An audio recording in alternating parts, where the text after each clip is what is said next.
अरे इतनी जल्दी अंधेरा हो गया, अभी तो खेत का आधा काम बाकी है। अरे रात हो चुकी है, सूरज को तो डूबना ही था, चंद्रमा निकलने का समय हो रहा है। ये चंद्रमा भी ना बहुत जल्दी निकल आता है, जिसकी वजह से रात जल्दी हो जाती है। अब देखो जी, सबका अपना अपना महत्व है। सूरज और चंदा हमारे लिए तो दोनों ही जरूरी हैं। अरे चंद्रमा के उगने से हमें क्या लाभ भाई? हमें तो सूरज से धूप मिलती है, रोशनी मिलती है, पर चंद्रमा तो रात में निकलता है और रात में तो हम सो जाते हैं भाई। देखो भाई, मैं तो यही कहूंगा कि सूरज का उगना तो जरूरी है, पर चंद्रमा निकले या ना निकले उससे हमें क्या लेना देना भाई। काश रात में भी सूरज उगता तो अंधेरा ना होता और हमें काम करने का कितना समय मिल जाता। बेटा, ऐसे शब्द मुंह से नहीं निकालते हैं। राम जाने ये बात चंद्रमा ने ना सुन ली हो और वो क्रोधित होकर कल रात निकले ही ना, तो इस गांव का क्या होगा। और ये बात सत्य निकली। चंद्रमा दीनू और कमला नाम के उन पति पत्नी की बात को सुन लेता है। चंद्रमा दीनू की बात सुनकर बहुत क्रोधित होता है। चंद्रदेव के समक्ष सूर्यदेव प्रकट होते हैं। वो भी दीनू की बातों को सुन रहे थे।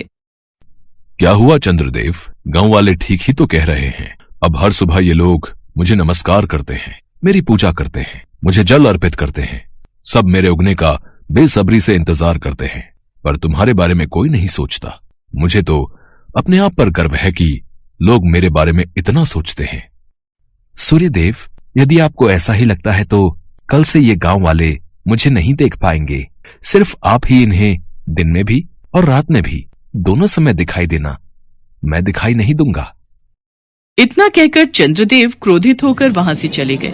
सूरज अगले दिन प्रातः काल के समय उगा, पर संध्या काल के समय अस्त नहीं हुआ, इसलिए रात भी नहीं हुई। रात में भी सूरज की तेज गर्मी और धूप गांव वालों को परेशान कर रही थी। सुनो जी, हम सुबह से खेत पर काम कर रहे हैं, परेशानी हो रही है, ऐसा कैसे चलेगा? अरे तो अच्छा है ना भाग्यवान, शाम हो जाएगी तो हमारा काम अधूरा रह जाएगा। अभी शाम होने में काफी देर है, थोड़ा और काम निपटा लेते हैं। गांव वाले भी शाम होने का इंतजार कर रहे थे, पर अंधेरा था कि हो ही नहीं रहा था। सूरज की गर्मी और धूप के थपेड़ों से सारा गांव झुलस रहा था। पता नहीं हमारे गांव को किसकी नजर लग गई है भैया, जब देखो आसमान में सूरज निकला रहता है?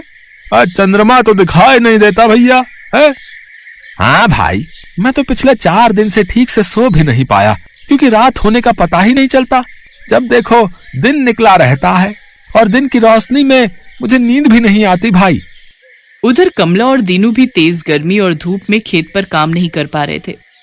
इतनी तेज धूप में तो मेरे से कोई काम नहीं हो रहा, मैं तो घर जा रही हूँ, मुझे नींद भी आ रही है। अरे रुको, मैं भी चलता हूँ, यहाँ धूप से मेरा बदन जल रहा है, थोड़ी देर पंखे की हवा में बैठूंगा। पता नहीं ये सूरज अस्त क्यों नहीं हो रहा। मुझे तो लगता है दीनू की कही बात चंद्रदेव को बुरी लग गई और उन्होंने निकलना ही बंद कर दिया। अब तो दीनू ही चंद्रदेव को वापस ला सकता है। सारे गांव वाले दीनू के पास जाते हैं। सूर्यदेव ये सब देख रहे थे।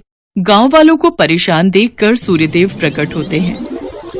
दीनू, तुमने ही तो कहा था कि मैं रात में भी अस्त ना होकर उगा रहूं, इसलिए मैं रात में भी अस्त नहीं हुआ। फिर तुम क्यों परेशान हो रहे हो? मुझसे गलती हो गई सूर्यदेव, हर किसी का अपना महत्व है, ये मैं भूल गया था। जैसे आपके बिना ये धरती अधूरी है, उसी प्रकार चंद्रमा के बिना भी धरती अधूरी है। धरती पर सूरज और चंदा दोनों का ही होना बहुत जरूरी है। हे चंद्रदेव, मेरी भूल क्षमा कर दीजिए और दर्शन दीजिए प्रभु। सब गांव वाले दीनू के साथ मिलकर चंद्रमा का ध्यान करते हैं और चंद्रदेव प्रकट होते हैं। चंद्रदेव का क्रोध अब शांत हो चुका था, इसलिए वो सभी गांव वालों को आशीर्वाद देते हैं। हे चंद्रदेव, भूल तो मुझसे भी हुई है। मुझे भी अपने ऊपर घमंड हो गया था और इसी घमंड में आकर न जाने मैंने आपको क्या क्या कह दिया। कोई बात नहीं सूर्यदेव, मैं इन गांव वालों पर क्रोधित नहीं हूँ। आप सब निश्चिंत रहिए, मैं अपने समय पर ही निकलूंगा। और फिर सूरज और चंदा दोनों अपने अपने समय पर निकलने लगे और गांव वाले भी चैन की नींद सो जाते हैं। कमला, मैं कितना गलत था। सूरज की गर्मी और तेज रोशनी की तरह ही चंद्रमा की शीतल चांदनी भी कितनी ठंडी और सुंदर है, ये मुझे आज एहसास हुआ। हाँ, इस चांदनी को हम कितना तरस रहे थे, शुक्र है कि चंद्रदेव हम पर प्रसन्न हो गए और उन्होंने हमें दर्शन दिए। ऐसे ही बातें करते हुए कमला और दीनू भी चांदनी रात में अपने आंगन में चैन की नींद सो जाते हैं। ये कहानी हमें यही सीख देती है कि हमें हर किसी के महत्व को समझना चाहिए और कभी भी किसी की निंदा नहीं करनी चाहिए।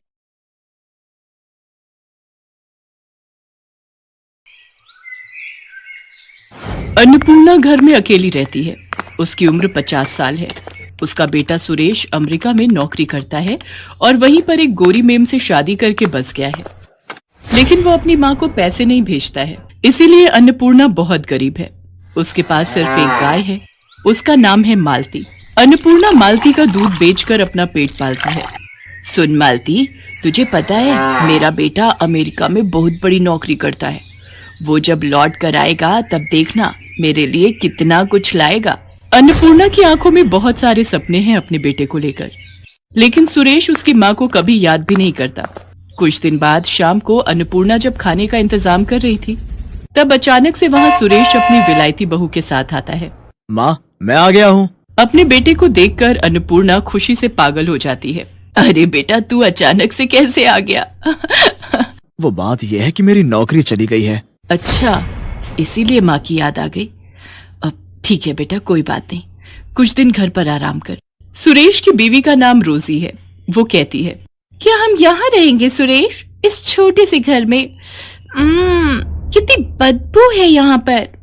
हाँ बहू, वो मेरी गाय है ना मालती, उसी के गोबर से थोड़ी दुर्गंध फैलती है, तो निकाल दो उस गाय को। अरे ऐसे कैसे निकाल दूं, उसी से तो मेरा पेट चलता है। सुरेश रोजी को मना लेता है। अन्नपूर्णा उन दोनों को अपना कमरा दे देती है और खुद घर के बाहर मालती के पास सोती है। अगले ही दिन से रोजी हल्ला मचाने लग जाती है। वो सुबह उठकर कहती है, इतनी देर हो गई फिर भी मुझे मेरी ग्रीन टी नहीं मिली, कहाँ है मेरी ग्रीन टी? सुरेश अन्नपूर्णा से कहता है, माँ क्या कर रही हैं आप?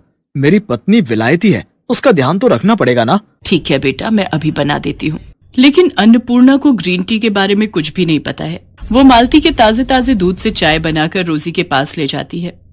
दूध से बनी चाय देखकर रोजी एक झटके में चाय का कप फेंक देती है। अन्नपूर्णा को बहुत बुरा लगता है। रात को रोजी सुरेश से कहती है, सुनो, मैं ऐसे यहाँ नहीं रह सकती।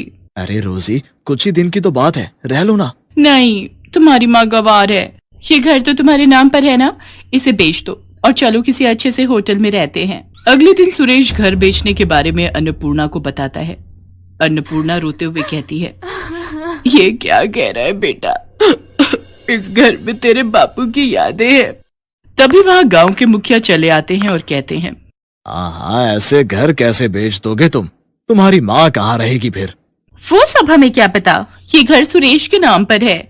हम ये घर बेचकर चले जाएंगे। आप होते कौन हो हमारे बीच में बात करने वाले?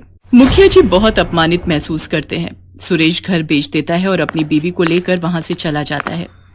वो दोनों एक महंगे से होटल में रहने लगते हैं और इधर अन्नपूर्णा अपनी प्यारी गाय मालती को लेकर रास्तों पर निकल पड़ती है। वो बहुत उदास है और उसकी आंखों में नमी है। ये क्या हो गया भगवान, अब मैं क्या करूं? मेरे खुद के बेटे ने मेरे साथ धोखा कर दिया। अन्नपूर्णा बस दूध बेचती रहती है और उससे जो थोड़े बहुत पैसे मिलते हैं वो उससे अपना गुजारा करती है। वो रास्ते में रहती है। इसी तरह कुछ दिन बीत जाते हैं। मालती एक दिन किसी के खेत में घुस जाती है और घास खाने लगती है। ये देखकर खेत का मालिक मालती को भगा देता है और अन्नपूर्णा को आकर धमकी देता है, देख बुढ़िया, तेरी गाय अगर मेरे खेत में दोबारा घुसी तो मैं इसे मार डालूंगा। कोई उपाय न देखकर मालती एक चाय की दुकान के पास जाती है। वहां चाय के पत्तों का ढेर पड़ा हुआ था। मालती वही खाने लगती है। वो बहुत सारे चाय के पत्ते खा लेती है। उसके बाद वाले दिन सुबह अन्नपूर्णा जब मालती से दूध निकालने जाती है तब एक चमत्कार हो जाता है। दूध के बदले चाय निकलने लगती है। अन्नपूर्णा चौंक जाती है। अरे ये क्या, मालती दूध नहीं चाय दे रही है? गजब हो गया, ये तो चमत्कार हो गया। कुछ ही देर में चारों तरफ ये खबर फैल जाती है और बहुत सारे लोग गाय से निकलने वाली चाय पीने के लिए लाइन में खड़े हो जाते हैं। अन्नपूर्णा एक कप चाय 10 रुपए में बेचती है। सब कुछ देखकर मालती के चेहरे पर भी मुस्कान आ जाती है। चारों तरफ हड़बड़ी मच जाती है। वाह, ये चाय तो कितनी स्वादिष्ट है, मुझे एक और कप दो। मुझे भी दो, इस बोतल में भी दो, मुझे घर ले जाना है। अन्नपूर्णा पूरा दिन चाय बेचती है। इस तरह एक दिन में वो हजारों रुपए कमा लेती है।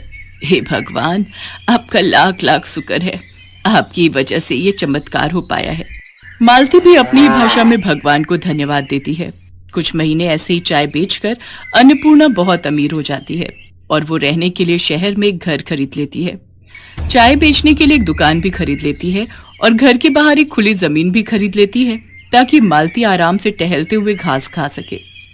ऐसे ही खुशी खुशी दिन बीतने लगते हैं, लेकिन उस तरफ सुरेश को कोई नौकरी नहीं मिल पाती है। अब क्या होगा रोजी, मुझे नौकरी नहीं मिल रही है और घर बेचकर जो पैसे मिले थे वो भी खत्म होने को हैं।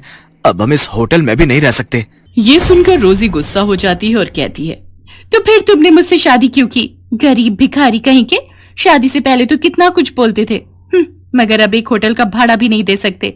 तुम रहो अकेले, मैं जा रही हूँ। जा रही हूँ मतलब? तुम मुझे अकेला छोड़कर कैसे जा सकती हो? मैं एक बेरोजगार इंसान के साथ नहीं रह सकती। मुझे पता था कि तुम्हारे साथ ऐसा ही होगा, इसीलिए मैंने एक बॉयफ्रेंड पटा लिया था। वो मुझे लेने आ ही रहा होगा। इतने में होटल के बाहर एक लड़का कार लेकर आता है और रोजी उसमें बैठकर चली जाती है। रोजी को खोकर सुरेश पागल सा हो जाता है। उसके सारे पैसे भी रोजी लेकर चली जाती है। होटल से सुरेश को लात मारकर निकाल दिया जाता है। सुरेश अपने ही मन में कहता है, अब मैं क्या करूं? माँ के पास लौट जाऊं? नहीं नहीं, मैं माँ को अपना चेहरा कैसे दिखाऊं? सुरेश पागलों की तरह रास्तों में घूमता रहता है और भीख मांगकर अपना पेट पालता रहता है। एक दिन घूमते घूमते उसे चाय देने वाली गाय के बारे में पता चलता है, लेकिन उसके पास पैसे नहीं हैं। वो लाइन में खड़ा हो जाता है और अपनी बारी आने पर कहता है, क्या आप मुझे एक कप चाय दे सकती हैं? मुझे बहुत तेज भूख लगी है, लेकिन मेरे पास पैसे नहीं है। सुरेश को देखकर अन्नपूर्णा तुरंत पहचान लेती है। अरे बेटा तू? माँ आप? अन्नपूर्णा सुरेश को गले लगा लेती है और रो पड़ती है। सुरेश भी रो पड़ता है। वो अपनी माँ को सब कुछ बताता है। सब कुछ सुनकर अन्नपूर्णा कहती है, कोई बात नहीं बेटा, सब ठीक हो जाएगा, सब कुछ ठीक हो जाएगा, मैं हूं ना। माँ, मैंने आपके साथ बहुत बुरा किया, क्या आप मुझसे गुस्सा नहीं हो? एक माँ कभी अपने बेटे पर गुस्सा रह सकती है क्या? आजा बेटा, ये सब कुछ तेरा ही तो है। हमेशा याद रखना बेटा, माँ तो माँ ही होती है। माँ जैसा प्यार इस दुनिया में कोई नहीं कर सकता। सुरेश रोते हुए फिर से अपनी माँ को गले लगा लेता है। इसके बाद से सुरेश और अन्नपूर्णा मिलकर चाय बेचने लगते हैं। माँ बेटा मिलकर बहुत खुश रहते हैं। सुरेश को माँ की ममता और प्यार की कीमत